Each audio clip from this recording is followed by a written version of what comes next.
أشهد أن لا إله إلا الله وحده لا شريك له وأشهد أن محمدا عبده ورسوله أما بعد فأعوذ بالله من الشيطان الرجيم بسم الله الرحمن الرحيم الحمد لله رب العالمين الرحمن الرحيم مالك يوم الدين إياك نعبد وإياك نستعين اهدنا الصراط المستقيم صراط الذين أنعمت عليهم غير المغضوب عليهم ولا الضالين.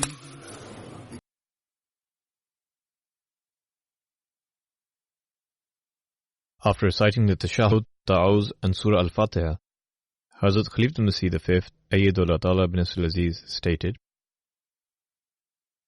Hazrat Yazid bin Thabit was a Badri companion of the Holy Prophet ﷺ.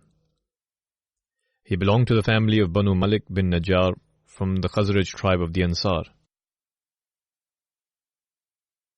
Hazrat Yazid's father was Thabit bin Zahak and his mother's name was Nawar bint Malik.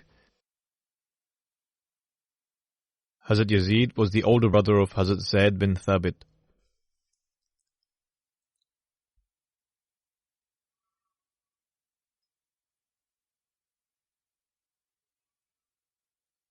He married Dubayya bint Thabit.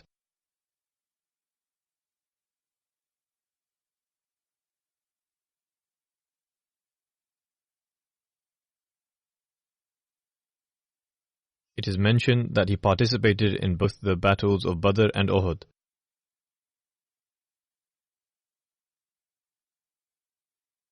He was martyred in 12 Hijri in the Battle of Yamama during the Caliphate of Hazrat Abu Bakr radiyallahu anhu. According to another narration, he was struck by an arrow on the day of Yamama, and owing to this injury, he passed away while returning from this battle.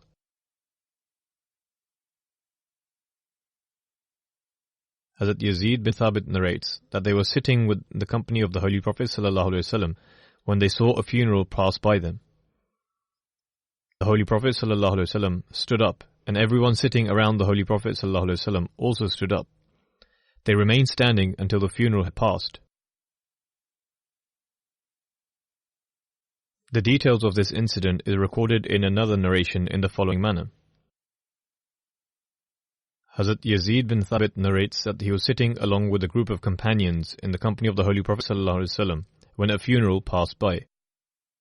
When the Holy Prophet ﷺ saw this, he stood up swiftly, and the companions also did the same. They continued to stand until the funeral had passed by them.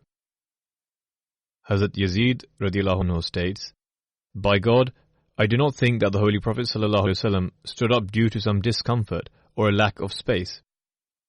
I also think that this was the funeral of a Jewish man or a Jewish woman, and we did not ask the Holy Prophet ﷺ as to the reason why he stood up for it.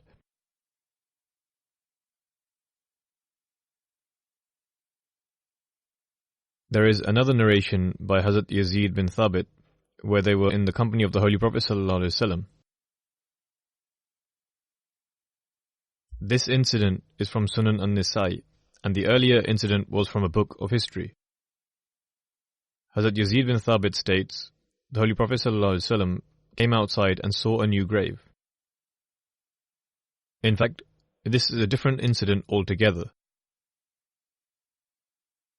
He states, We went outside with the Holy Prophet ﷺ. Upon seeing a new grave, the Holy Prophet ﷺ asked, What is this? The companions responded by saying, This is the grave of the slave girl who belonged to such and such tribe.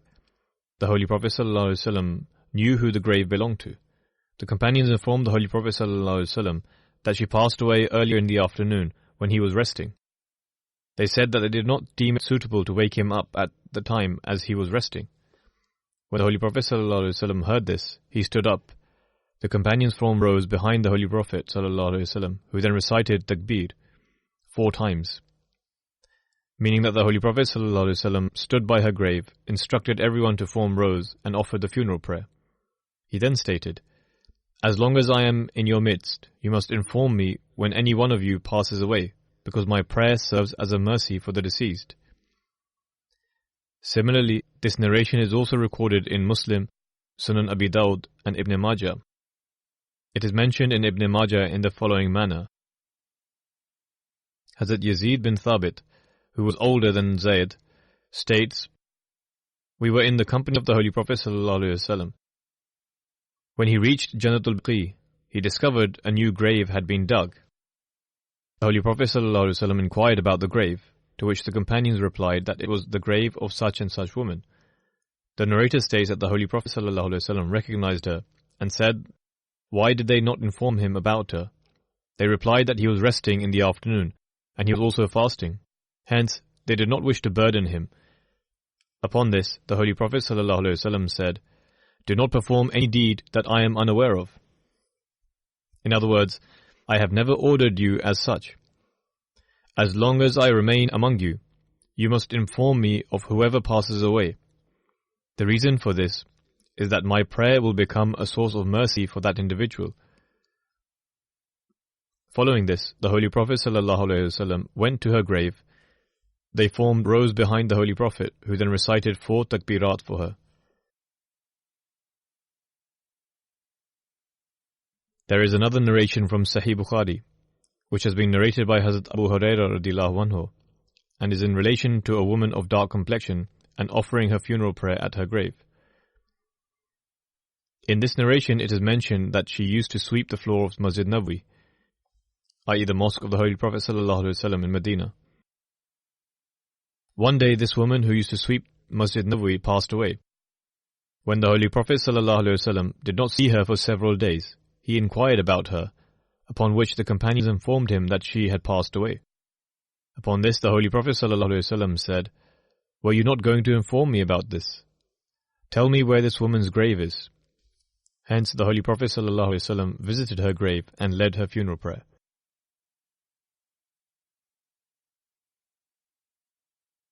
The author of Injazul Hajjah, a commentary of Sunan Ibn Majah, writes that this woman had dark complexion.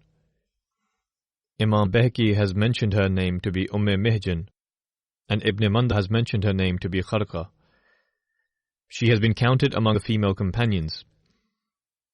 It is also possible that her name was Kharqa, and that Mihjan was her title, i.e. both these names are correct.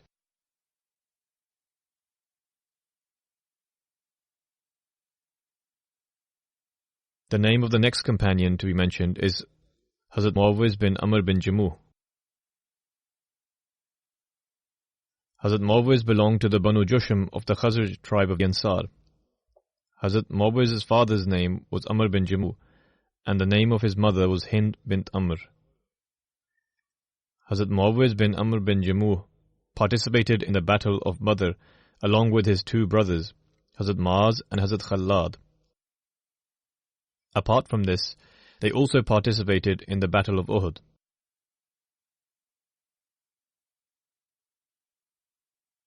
The father of Hazrat Muawwiz is Amr bin Jamuh, who was prevented from participating in the Battle of Badr by his sons owing to his limp and pain in his foot.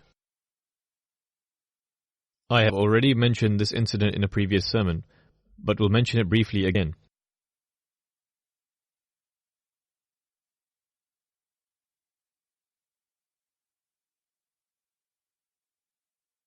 On the occasion of the Battle of Uhud, Hazrat Amr bin Jamuh said to his sons that they did not permit him to go to war on the occasion of Badr.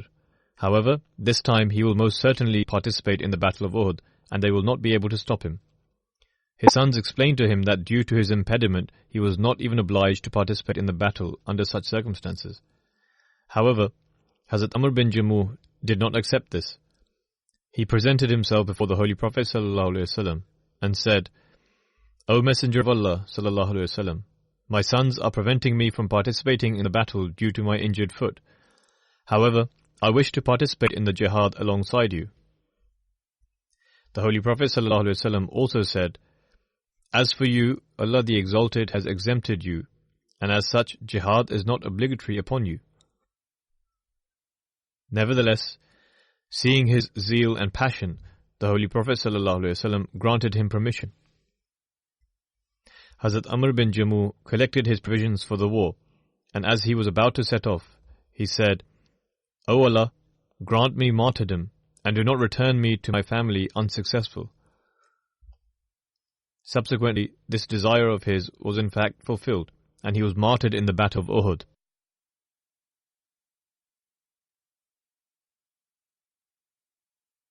Following his martyrdom, his wife, Hazrat Hind, carried him and his brother, Abdullah bin Amr, on the same horse, and buried the two of them in the same grave.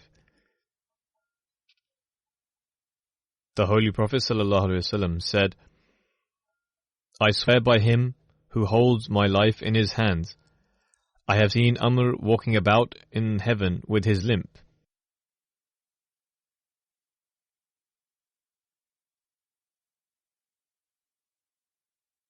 The name of the next companion is Hazrat Bishr bin Bara bin Marur.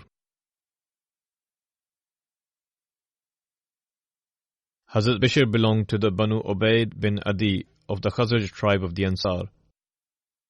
According to another narration, he belonged to the Banu Salama. These are two different narrations. Hazrat Bishr's father's name was Hazrat Bara bin Marur, and the name of his mother was Khulayda bint Qais. The father of Hazrat Bishr, Hazrat Bara bin Marur, was among the 12 appointed chiefs during the second Bay'at at Aqaba, and was the chief of the tribe of Banu Salama. Hazrat Bara passed away on a journey 1 month prior to the migration.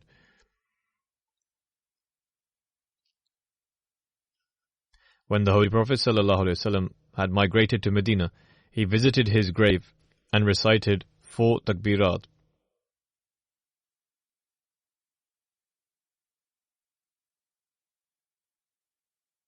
Hazrat Bishr participated in the second Bay'at at Aqaba along with his father. Furthermore, from among the companions, Hazrat Bishr bin Bara was an expert archer.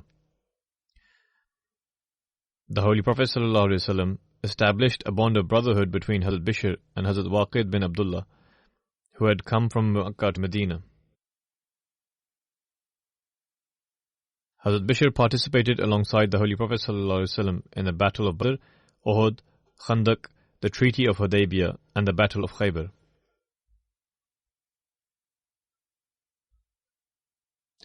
Abdurrahman bin Abdullah narrates that the Holy Prophet ﷺ said, O Banu Nazala, in some narrations it is written as Banu Salama, who is your leader?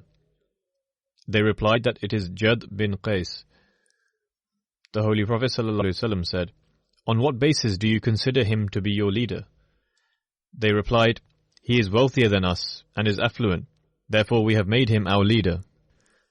However, they also stated, the only aspect they dislike about him is that he is a miser. They did not like that he was extremely miserly. The Holy Prophet ﷺ said, Is there a greater shortcoming than miserliness? In other words, miserliness was a grave flaw, and owing to this, he could not be their leader. They replied, O Messenger of Allah ﷺ, do tell us then who is our leader. The Holy Prophet ﷺ said, Bishr bin Bara bin Marur is your leader, i.e. the companion who is being mentioned. According to another narration, it is recorded that the Holy Prophet ﷺ said, Your leader is Bishr bin Bara bin Marur, who has a fair complexion and curly hair.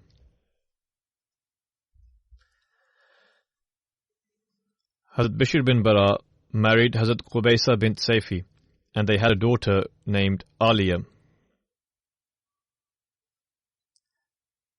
Hazrat Qubaysa accepted Islam and also pledged allegiance to the Holy Prophet ﷺ. Hazrat Ibn Abbas radiyallahu anhu narrates, prior to the advent of the Holy Prophet ﷺ, the Jews used to pray for victory against the tribes of the Aus and Khazraj through the mediation of the Holy Prophet ﷺ. They used to fight with one another and prayed for victory to be granted to them in the name of the Prophet whose advent had been prophesied, and would supplicate to God Almighty for this.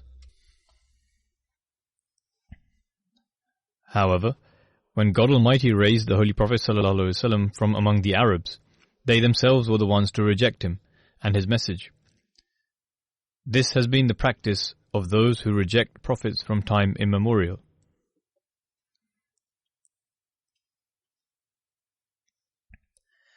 Once Hazrat Muaz bin Jabal, Hazrat Bishr bin Bara and Daud bin Salama said to them, O Jews, fear God and accept Islam. Prior to this, you would pray for victory through the advent of a prophet by the name of Muhammad, and say that this prophet would appear, whose name would be Muhammad. You would pray for victory through him, saying that we were those who associate partners with God. Hazrat Bishr bin Bara then said, we were among those who associated partners with God. And regarding us, you would say that a prophet would appear, and the time has come for his advent. You would narrate to us about the signs of his coming. But now that he has appeared, why do you not accept him?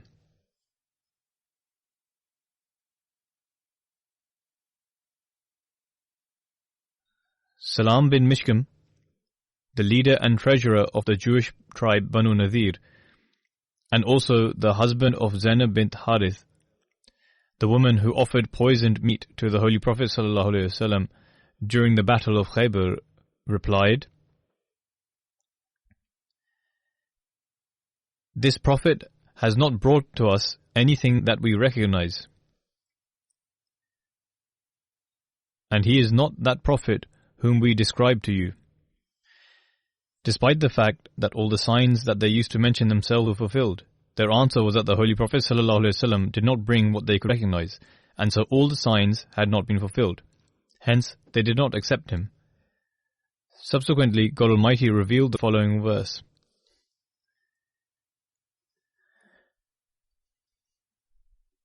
وَلَمَّا جَاءَهُمْ كِتَابٌ مِّنْ عِنْدِ اللَّهِ مُصَدِّقٌ لِمَا مَعَهُمْ وَكَانُوا مِنْ قَبْلُ يَسْتَفْتِحُونَ عَلَى الَّذِينَ كَفَرُوا.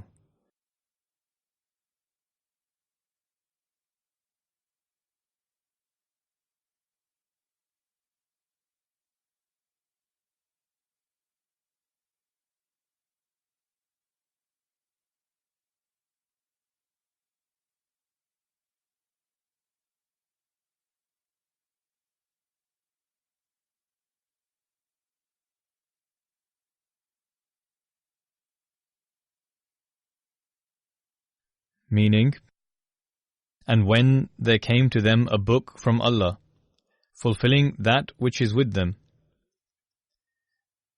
and before that they had prayed for victory over the disbelievers. Yet, when there came to them that which they knew, they rejected it. The curse of Allah be on the disbelievers. Hazrat Zubair bin Awam relates, During the Battle of Uhud, when the circumstances went against us, I was near the Holy Prophet ﷺ.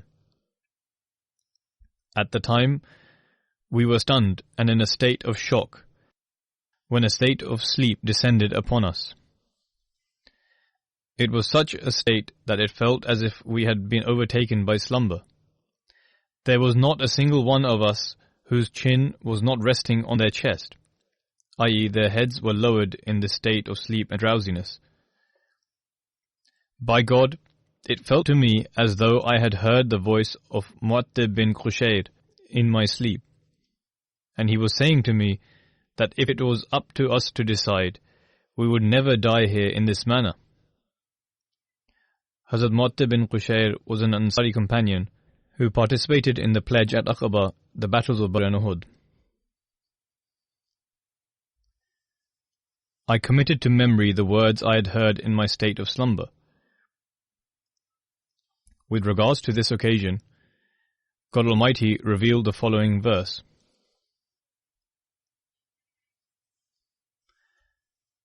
ثُمَّ أَنزَلَ عَلَيْكُم مِّن بَعْدِ الْغَمِّ أَمَنَةً نُعَاسًا يَغْشَى طَائِفَةٌ مِّنكُمْ وَطَائِفَةٌ قَدْ أَهَمَّتْهُمْ أَنفُسُهُمْ يَظُنُّونَ بِاللَّهِ غَيْرَ الْحَقِّ ظَنَّ الْجَاهِلِيَّةِ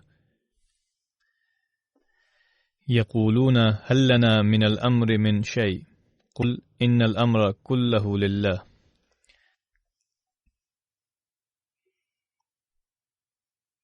i.e., then, after the sorrow, He sent down peace on you, a slumber that overcame a party of you, while the other party was anxious concerning their own selves, thinking wrongly of Allah like unto the thought of ignorance. They said, Is there for us any part in the government of affairs? Say, all government belongs to Allah.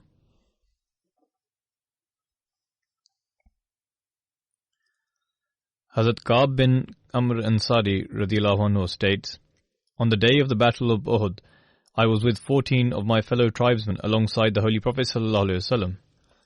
Thereafter, we were overtaken by a state of slumber, which granted us peace, i.e., the slumber brought about tranquility in them. Although we were still in the midst of a battle, yet this slumber granted us contentment. There was not a single person from among us who one could not hear the sound of snoring from. At times, such a state of deep slumber can arise. He further states, I witnessed the sword of Bishr bin Bara bin Marur, i.e. the companion being mentioned, fall out of his hand, but he was completely unaware of this, all the while the idolaters were advancing towards us. Nonetheless, it may well be that he perceived the sword to have fallen, because despite their state of slumber, they were used to gripping their weapons firmly, or they would feel a sudden jerk if it began to slip out of their hands. The word used in this verse is nu'as, and Hazrat Khalifatul Masih IV rahimahullah has explained its meaning in great detail in one of his lectures. He said that analyzing all the various meanings of the words amanatan nu'asan can be summarized in this verse to mean, after your sorrow, such a tranquility was sent down upon you, which can be termed as a form of sleep, or such a slumber which bestowed peace, or that God sent down upon them peace and tranquility which had similar effects to that of sleep. Hence, this is the meaning of amanatan nu'asan. Slumber also means to temporarily lower one's head in a state of slumber. However, this meaning of nu'as does not apply here. Rather, the meaning in this context is a state that is between one being awake and asleep.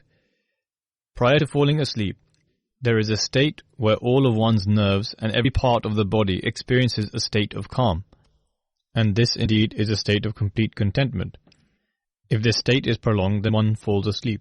If one is walking whilst they experience such a state, they will fall over, or at the least, they will feel a sudden jerk and then realize what state they had just experienced. However, if one falls asleep, they do not have voluntary control over their nerves and parts of the body.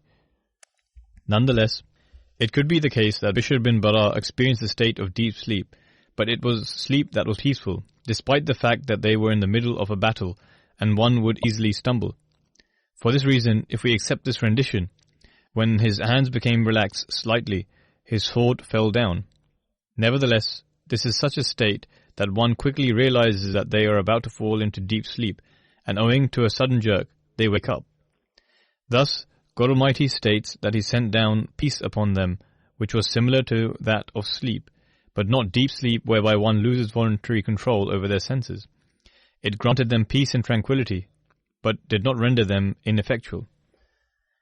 In the hadith of Bukhari, Hazrat Abu Talha radiyallahu anhu narrates On the day of Uhud, we were overcome by slumber at the peak of the battle. This was the slumber that was referred to earlier.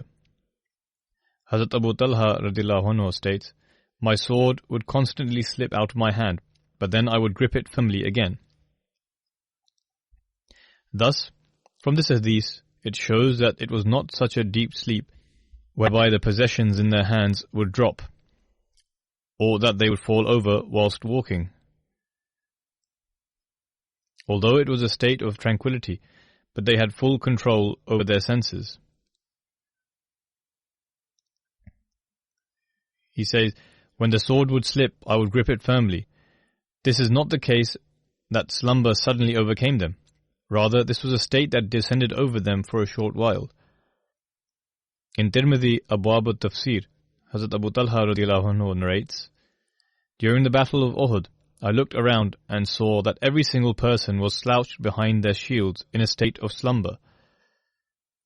This was owing to them remaining awake or due to tiredness, but the companions were in a difficult condition. God Almighty then caused a state of peace and tranquility to descend upon them. It was not a state that is usually experienced by soldiers who become tired after a battle.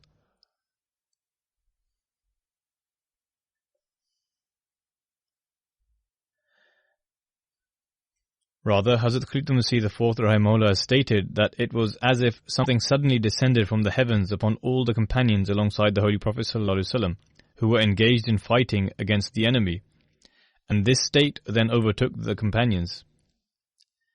At the time, they were in dire need of this source of peace. They needed to refresh and awaken their senses, but there was no time to take any rest.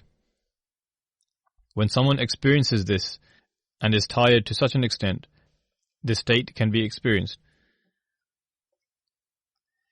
Nonetheless, if everyone suddenly falls in a state of slumber such as this, when the battle is at its peak and one is fearful of an attack by the enemy, then this is a miracle and not a coincidence. This can happen to certain people, and this did not take place by chance. Rather, it was a miracle, and God Almighty sent down this state of peace upon them at that time.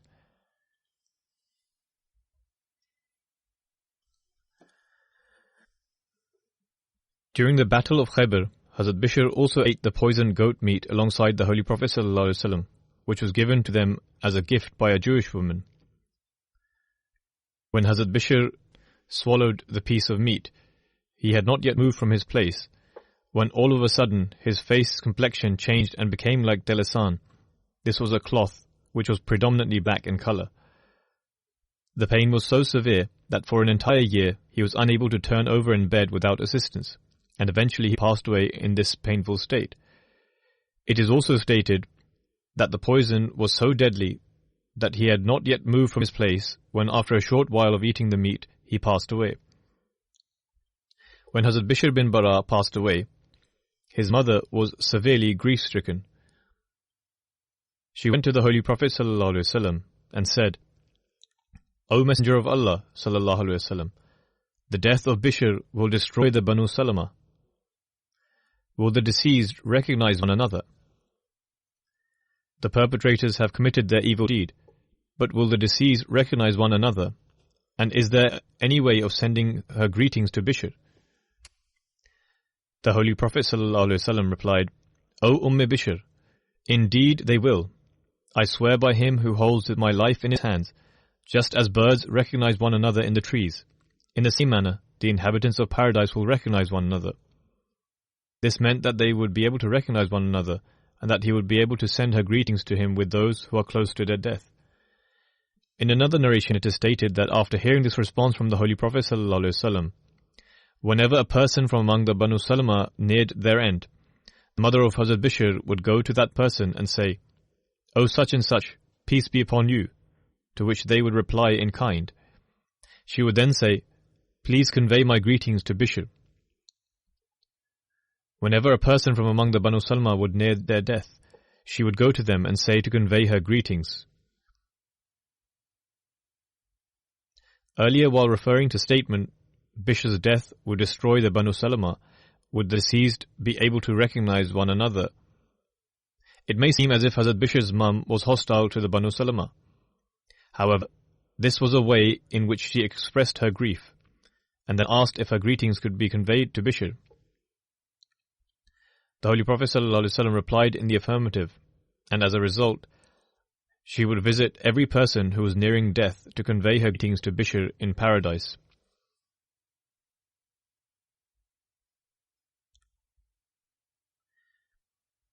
In one narration, the sister of Hazrat Bishr visited the Holy Prophet ﷺ when he was nearing his death. The Holy Prophet ﷺ said to her, "The morsel that I ate along with your brother at Khaybar has severed my insides." Explaining this incident in detail, Hazrat Muslim Maud radhiyallahu anhu states, a Jewish woman asked the companions what part of the animal the Holy Prophet ﷺ preferred to eat. She was told that he preferred the shoulder of lamb or goat. The woman slaughtered a goat and made cutlets on hot stones. Then she mixed with them a deadly poison, especially in pieces cut from the shoulder, believing the Holy Prophet ﷺ would prefer them. The Holy Prophet ﷺ was returning to his tent, having led the evening prayers in congregation. He saw this woman waiting for him near his tent and asked, "Is there anything I can do for you, woman?" She said, "Yes, Abul Qasim, you can accept a present from me." The Holy Prophet ﷺ asked a companion to take whatever the woman had brought. When the Holy Prophet ﷺ sat down to eat his meal, this present of roasted meat was also laid before him. The Holy Prophet ﷺ took a morsel. A companion, Bashir bin Bara bin Marur, also took a morsel. Some books of history state the name as Bishr bin Bara, whereas in other places it is recorded as Bashir bin Bara. Hazrat Muslim Maud radhiyallahu anhu has mentioned the name Bashir bin Bara, i.e. the same Bishr bin Bara. The other companions present at the meal stretched their hands to eat the meat, but the Holy Prophet ﷺ stopped them, saying, "My hand has informed me that the meat has been poisoned." This did not mean that he had received a revelation. Rather, this is an expression used by the Arabs, which meant that upon tasting the meat, the Holy Prophet ﷺ thought it was poisoned.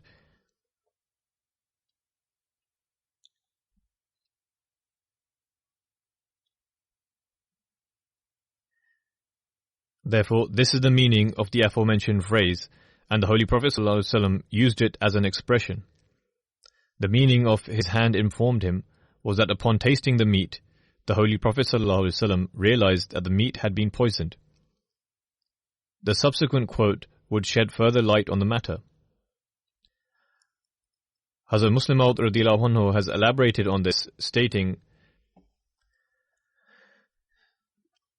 that the Holy Quran has made mention of a wall in the time of Prophet Moses. The wall wished for it to fall down. However, this simply referred to the fact that it appeared that the wall would collapse at any moment. Thus, even in this incident, this statement was in fact an expression. Hazrat Muslim Maud radhiyallahu anhu then further says, Bashir, i.e. Bishr bin Bara, then said, "I swear by God, who has granted you honor, I too thought the morsel was poisoned. I wished to spit out the morsel. However, I thought that if I did so, then perhaps you may dislike my action, and it may disturb you while you are eating." He said that he was hesitant about the food, and thought there was something suspicious with it. "Seeing you take a morsel, I also took one, but I soon began to wish you had not taken yours, as I suspected that it may have been poisoned." Soon afterwards, Bashir became ill, and according to some reports, died there in Khaybar. According to other reports, he died after remaining ill for some time.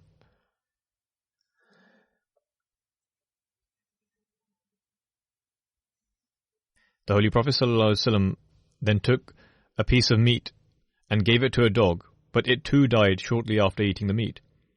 The Prophet ﷺ then sent for the woman and asked her if she had poisoned the meat. The woman asked the Prophet ﷺ how he ever got to know about it. The Holy Prophet ﷺ was holding a piece of the goat in his hand and said, "My hand told me this." The woman then realized that the Holy Prophet ﷺ had discovered the truth. The woman admitted what she had done. The Holy Prophet then asked, "What made you commit such a heinous act?" She replied, "My people were at war with you, and my relations were killed in this battle. I decided to poison you, believing that if you were an impostor, you would die, and we should be safe. But if you were a prophet, God would save you." Hearing this explanation, the Holy Prophet ﷺ forgave the woman. Otherwise, she would surely have been given the death penalty. This incident shows that the Holy Prophet ﷺ was ever ready to forgive those who attacked him and his followers, and punished only when punishment was necessary, when it was feared that the guilty one would continue to cause mischief and strife.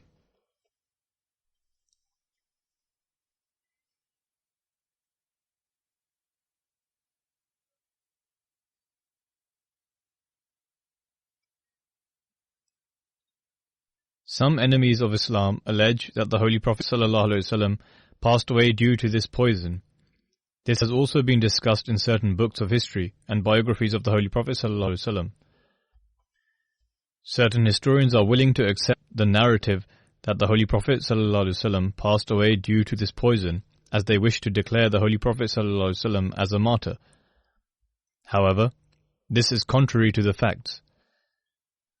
The research cell has also sent a report,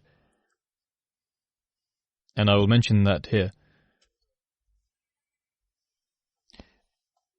It is written that irrespective of what is written in any book of history or biography of the Holy Prophet ﷺ or any hadith, the Holy Prophet ﷺ's demise was not due to poisoning.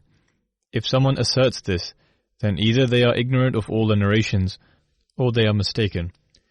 It should be remembered that the incident of the poisoning took place during the Battle of Khaybar, which occurred at the end of the 6th year of Hijri, or the beginning of the 7th year, and the Holy Prophet ﷺ remained alive for approximately 4 more years.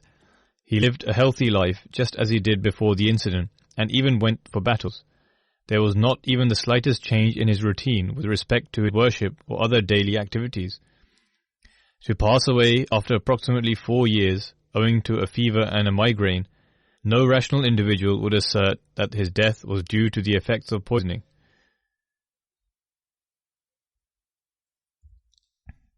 In actuality, there is a hadith recorded in Bukhari as well as some other books of hadith, and owing to not understanding the translation correctly, people have inferred from it that the Holy Prophet ﷺ's demise was due to the effects of poisoning, whereas this is incorrect. The hadith mentioned in Bukhari is as follows. I will mention the translation. Hazrat Aisha radiallahu anha narrates that during his last days, the Holy Prophet ﷺ would say, "O Aisha, I have always felt the effects of what I ate at Khaybar. Even today I feel as if my insides are severed due to the poison." From this hadith, some Muslim exegetes and scholars of hadith have inferred that the Holy Prophet ﷺ passed away due to the effects of the poison.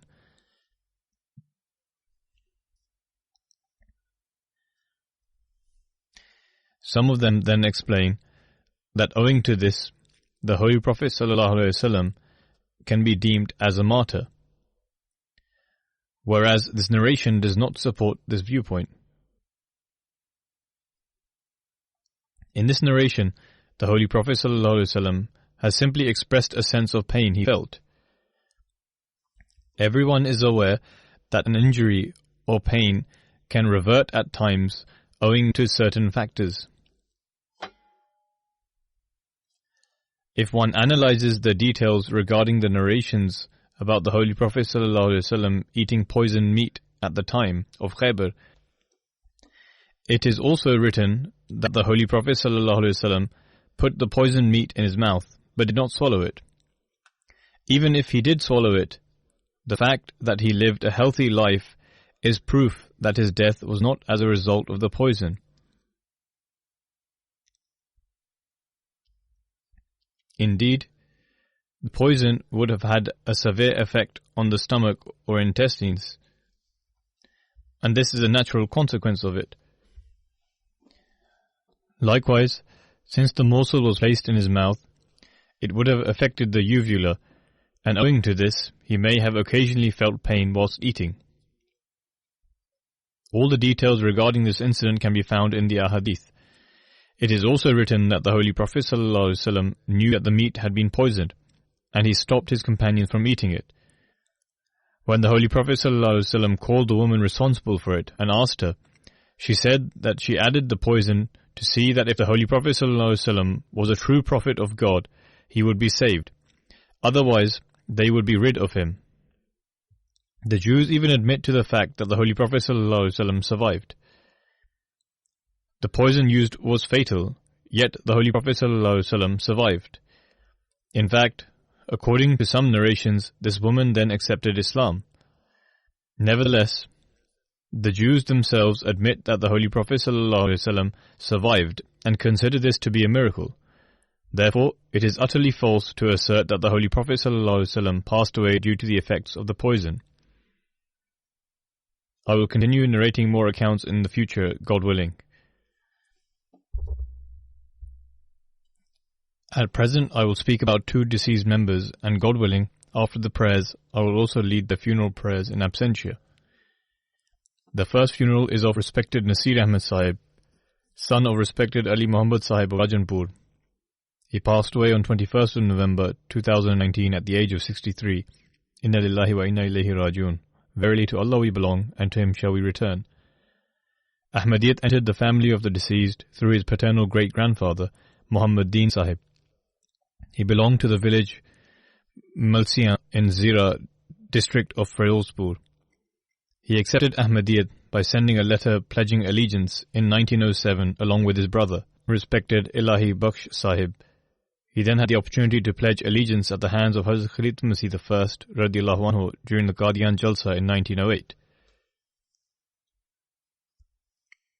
In Rajanpur, the deceased Nasir Ahmed Sahib had the opportunity to serve as Naib Amir of the district as well as Zaim Ansarullah and Sadr Jamaat. He was regular in offering the 5 daily prayers in congregation and would make arrangements for it. He lived in a joint family system and would constantly remind all of his brothers, nieces and nephews for the prayers. At Fajr prayers, he would go around the entire manor house. They lived together in a large manor house which had separate dwellings. He would wake everyone up for the Fajr prayers. He would not only recite the Holy Quran himself, but also encourage all of his relatives, including children, and ask them if they had done so. If they were negligent in this matter, he would encourage them about it. He would read the books of the Promised Messiah ﷺ and encourage his children and other relatives, including his nieces and nephews.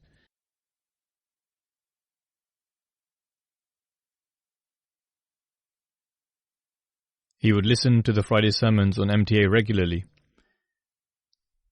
and it was his habit to ensure that all of the residents of his household had also listened to the sermon.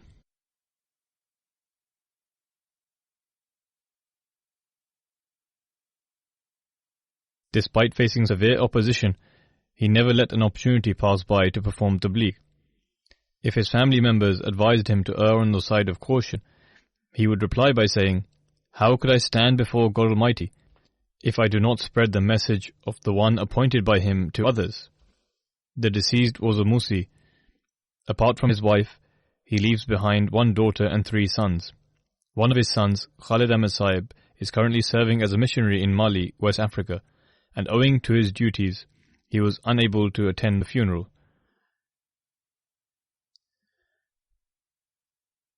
May God Almighty elevate the status of the deceased, grant him his forgiveness, and enable his children and future progeny to continue his virtuous deeds.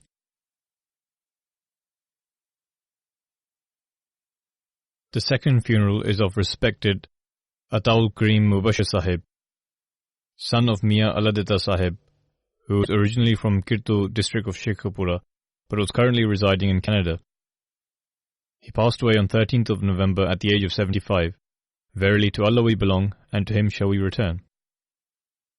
Ahmadiyat entered the family of the deceased through his father, respected Mian Aladitta Sahib, who performed bayat at the hands of Hazrat Muslim Maud radiyallahu anhu in 1934. and after performing Bayt, he devoted his entire life to spreading the message. Many families accepted Ahmadiyyat through him, and he spent his entire life with the spirit of dedication.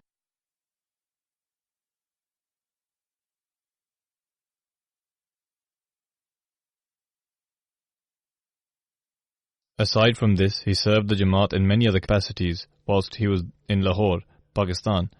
In 2007, he moved to Canada and had the opportunity to serve as Secretary-Ishaat for his Jamaat. Owing to an ailment of the lungs, he constantly used oxygen. Until his health permitted him, he would regularly attend the mosque in order to offer the prayers on his wheelchair. He fought his illness courageously and never complained of anything. He had a bond of loyalty and sincerity with the Nizam and the institution of Khilafat, and exhibited a lot of love for them. He was very intelligent and influential. He possessed a pure heart and was honest. Every member of his family has spoken about the deep bond they had with him. He was sincere with everyone and would provide ease to others. He never complained to anyone and had a loving and friendly relationship with everyone. The deceased was a Musi. Aside from his wife, he is survived by 2 sons and 2 daughters. One of his sons, Ataul Manan Sahib, is a missionary who is currently serving as Naib Nazir in the office of Sadr Anjuman Ahmadiyya. One of the deceased's grandsons, Jazib Ahmed, is studying in Jamia Ahmadiyya in Canada. The deceased was the elder brother of Abdul Karim Qudsi Sahib, who is a poet of the Jamaat. May God Almighty shower His mercy and forgiveness on the deceased and elevate his status. May He enable his children and future progeny to continue his virtuous endeavor.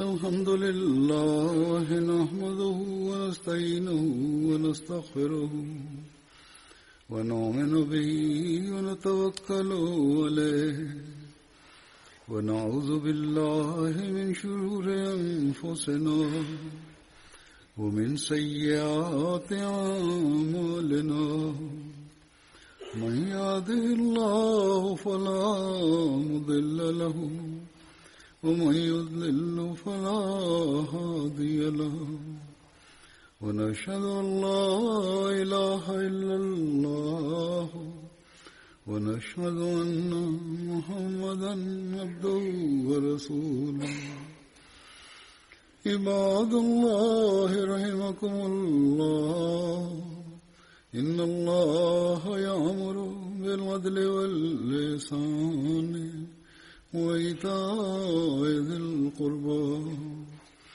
وينهى عن الفحشاء والمنكر والبغي يعظكم لعلكم تذكرون اذكروا الله يذكركم وادعوه يستجب لكم ولذكر الله أكبر